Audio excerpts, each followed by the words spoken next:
Welcome to Think Big with Dan and Qasim. Join hosts Dan Melnick and Qasim Masood as they explore big ideas, limitless possibilities, and engage with visionaries, entrepreneurs, and thought leaders who dare to dream big, get inspired, motivated, and find practical tips for personal growth. Think big, dream bigger, and ignite your potential. Welcome to Think Big with Dan and Qasim. If you want to go ahead and introduce yourself, tell us where you live and what you do. Hi, my name is Mazzi. I'm the co-founder of Latika Beauty. We are located very close to Austin. After being in Austin for several years, we moved to right at the outskirts of Austin. The company is a bath and body product company. We promote self-care through beautiful products that are giftable and also really good for you. So very good ingredients. We design the products, manufacture and distribute and market everything out of the same HQ in Austin. So I'm just curious more about your background. Like, have you always been an entrepreneur? Like, how did you kind of get into starting this business? How did I find myself with the bath and body brand in Austin? So you can probably recognize I have an accent. I'm not from the United States. I moved here with the business almost 13 years ago. The way I stumbled and came across and found myself making beauty products is, I think, pretty naturally. I just didn't realize it's happening naturally because I grew up with a house that had beauty products, essential oils, products that my mother used to make for her customers. She was a beautician for a long time, and she was making cold processed soaps. These are the natural soaps you find in Whole Foods and these type of markets. So that was a product that she was making just for her customers. So I was always listening and seeing and kind of growing up around all of this. But it wasn't until I traveled to India and my mom mentioned on the phone that she's excited about these soaps that kind of flipped a switch in my head. I was very excited about it too. Came back with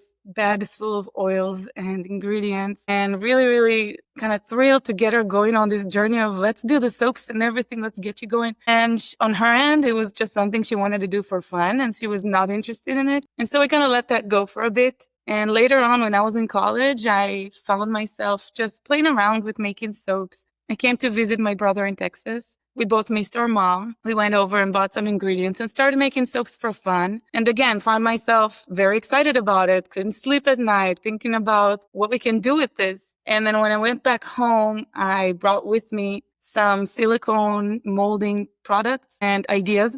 And I came home and I created a mold for a soap that looks like a button and a soap that looks like a popsicle. And that was almost 13 years ago when these things weren't so popular like they are now. And I posted it to Etsy and just kind of blew up on Etsy. My husband, who back then we were just a couple and married yet, he was a photographer. So he took some beautiful pictures and I posted it online just, to see what people say. I was still in college. It just blew up. I was getting requests from people to buy it, different magazines wanting to post about it. It was on television. Just really blew up. Found myself receiving orders from stores. And that's how it started getting bigger and bigger. And at some point, a thought came to our head to say, okay, what if we go to the United States and try to give this business the opportunity it deserves? This is becoming big. We're taking over a room in the house and then another room, an entire floor. And then big orders are coming in. And we felt like there's big potential there. So my husband and myself took ourselves and came to the United States and started everything from scratch. Because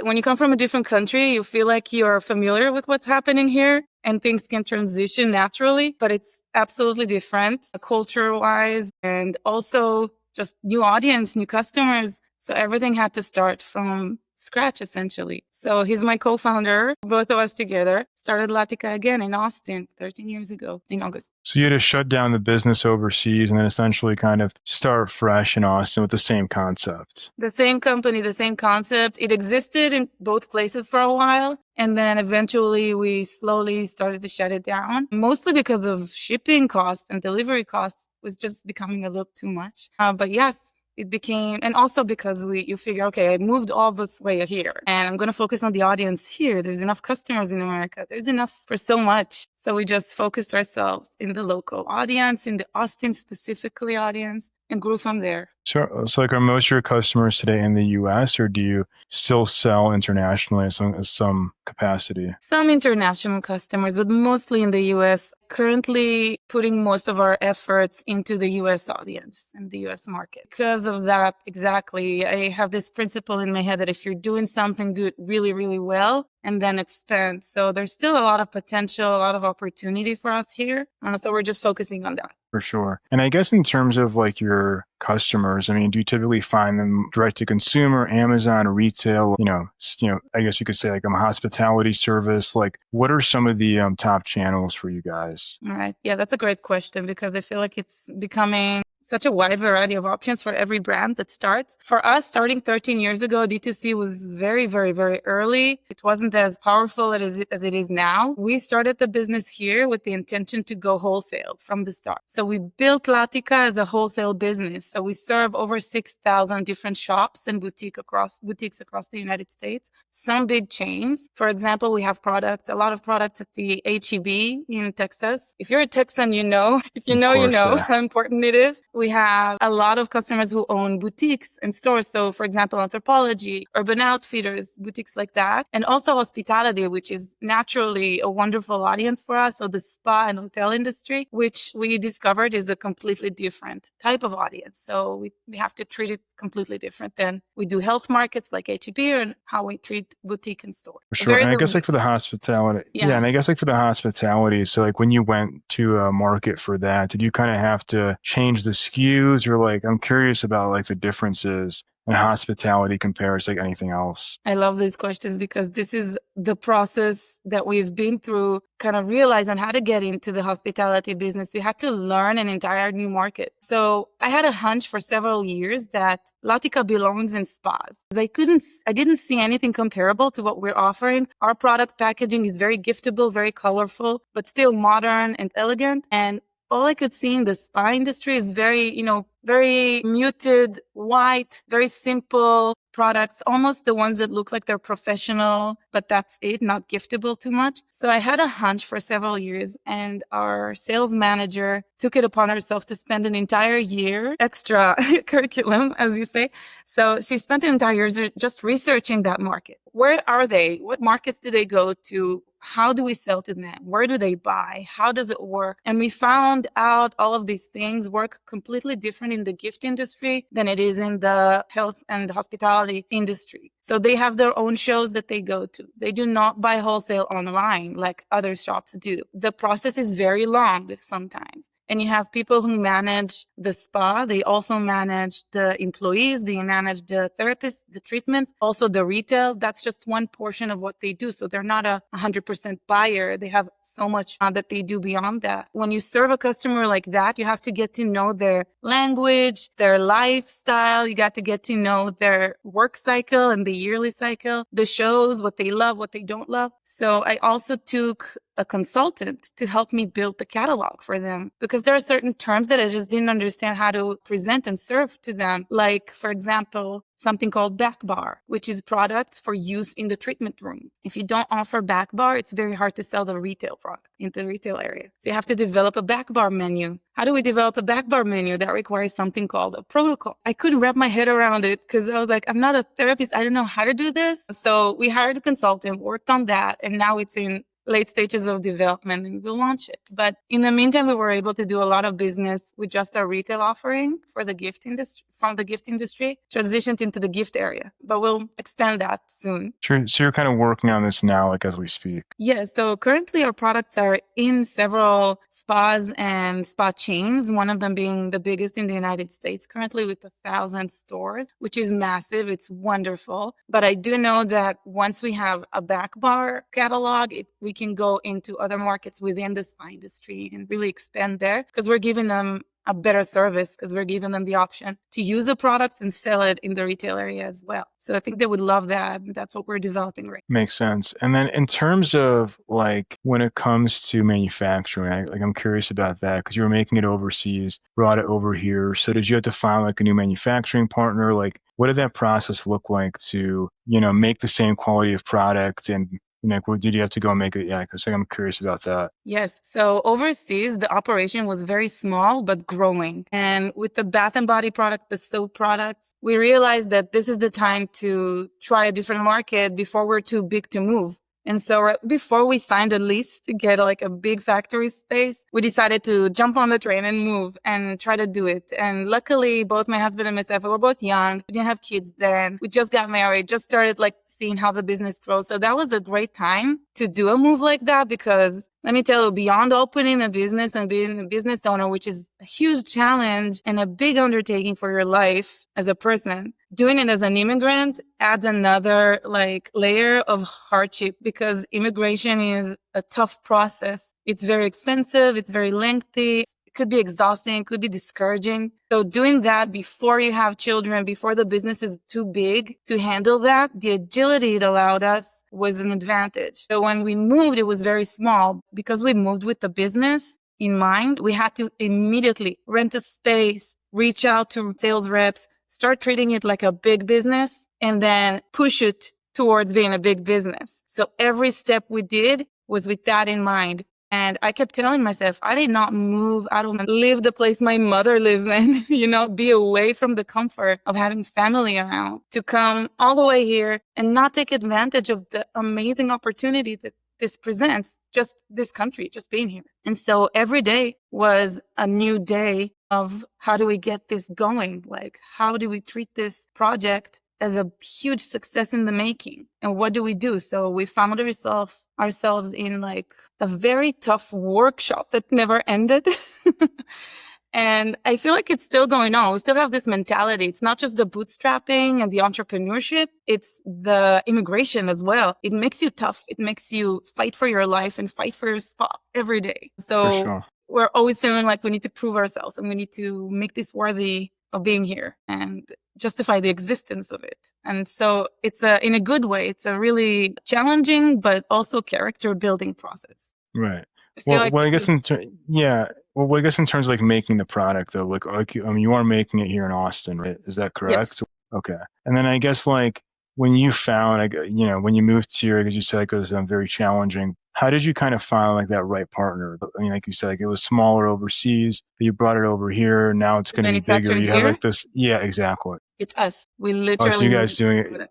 You guys do it all in house. Everything is in house, from ideation to shipping. So it starts in my office when we come up with the idea and pitch it to different big chains that we already work with. And the ideas that they want and accept, those are the ones that will come to life in the next launch cycle. And big stores often have like different cycles of when they refresh the shelves and launch. So we take advantage of this to expand the line. Once we have an idea that was accepted, Eris takes over that process and we have to make it happen. So I start working on the designs with my team and with my chemist and formulator on the chemistry of it and the production of it. And then Eris takes over the part of the line, the production line. What kinds of machines are we going to need? What space are we going to need? How do we allocate existing equipment? How do we train the team? We start writing the SOPs. We start writing the recipes. We work on all that. Usually it's a process of around 6 to 9 months, which is super fast. And then from start to finish, you start with a mock-up idea that I created in 3D as a mock-up, and you end up with a product on the shelf 6 to 9 months later.